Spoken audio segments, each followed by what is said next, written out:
Well, despite negotiating through last night and this morning, a group of House Republicans remain steadfast in their opposition to Kevin McCarthy as Speaker of the House. So far, we have gone through 9 votes. We are now on the 10th vote without yielding a new Speaker for the 118th Congress. Where might this lead us? I think, do we have Congressman Fallon? All right, joining us now, I believe by phone off the House floor as they are about to vote, as they are voting right now, is Congressman Pat Fallon. He serves on the House Armed Services Committee, the House Oversight Committee. He represents the 4th Congressional District of Texas. Pat, welcome back to the program. Pat, are you there? Yes, can you hear me? I can hear you now. Go right ahead. Okay. No, thanks, Tony. So, yeah, it's we're into God knows what I'm the 10th vote. I'm going to have to go in here in a second. I think they're on the C's. And yeah, I'm watching so that. I'll be voting soon. But, listen, we shouldn't even be here, Tony. We had one person leading our conference for the last 2 years and one person for 2 years running for Speaker, no one else.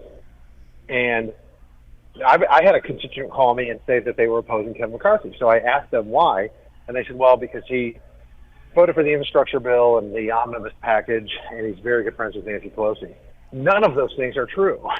He whipped votes against those things. So there's a lot of truly, misinformed folks that are really good folks that are believing lies that some people are putting out there. So right now, what we need to focus on is we have an incredible rules package that decentralizes power back to the members. I think it's probably the best rules package that this chamber might have ever had. And the most important one is there is a consequence if Kevin McCarthy or anyone else becomes Speaker and doesn't perform up to conservative standards. They can do a call in the chair. Now it's going to be down to one member, Tony, instead of 5, and we can get there. So let's talk about that rules package, because that has been at the forefront of this discussion, and that's what I've tried to stay focused on here, not the personalities and the politics, but the rules, the process by which you and your colleagues come to Washington to represent your constituents. Where does that stand at present? So, because, Tony, I came here because I know that Washington's broken, and I want limited government, low taxes, reasonable regulation. I want to rein in the debt. I want to secure the border. I want to take on China. So what these rules, some of the very important parts of the rules package that are digestible, is we have a 72-hour rule. That means that no legislation, once it hits the floor, can be considered for 72 hours, which gives us time to read the bill. And that hasn't been happening. That hasn't been happening. That has not been happening. Yes. No, what's been happening is the authoritarian regime of Nancy Pelosi has been writing trillion-dollar bills in her office without the Democrat members that are rank and file even having any input. Never mind the Republicans. She never even acknowledged our existence. But also, all bills will go through the committee process. The process is decentralized. We have single subject and germaneness rules now, so you can't have a National Defense Authorization Act and throw something in that has nothing to do with defense.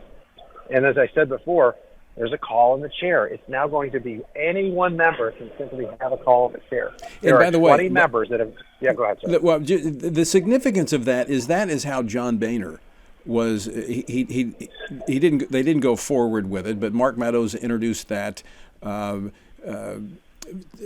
to vacate the chair, and John Boehner stepped aside. So this is real. It's practical. It is a means of holding the Speaker accountable. So I just wanted to put that in there for the historical context for our listeners and viewers.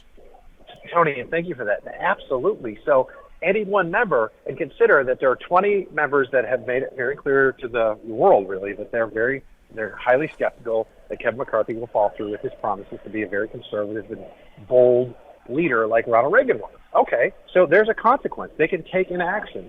And if 5 of those 20 don't like what he's doing, one of them has to call him here, plus the 213 Democrats, because you can rest assured that they're all going to vote to remove any Republican speaker just for the sheer chaos of it all, then that's 218. So Kevin's got to keep his word. I believe he will. I always believed he would. And we wouldn't be here in the majority if it weren't for his efforts. I mean, Tony, he went to 47 different states in this election cycle and helped raise $500 million to get us the majority, because the Democrats are always well-funded by their Hollywood elites and their hedge fund folks and et cetera. Pat, let me ask you, I know you're going to have to vote, so just tell me when you got to go, but let me talk process here. So the negotiations to arrive at this rules package, what I've been hearing from some of those who are continuing to hold out is that they're concerned that this won't actually become reality. What's the next step to make sure that these rules are in fact in place? Well, we were all agreeing to it. You know, we have to be a person of our word, and we will go in there and we will pass this rules package. It's the very next vote we have to take, and I have to go in and vote for Kevin McCarthy on the 10th ballot. All right. Thank you, Pat.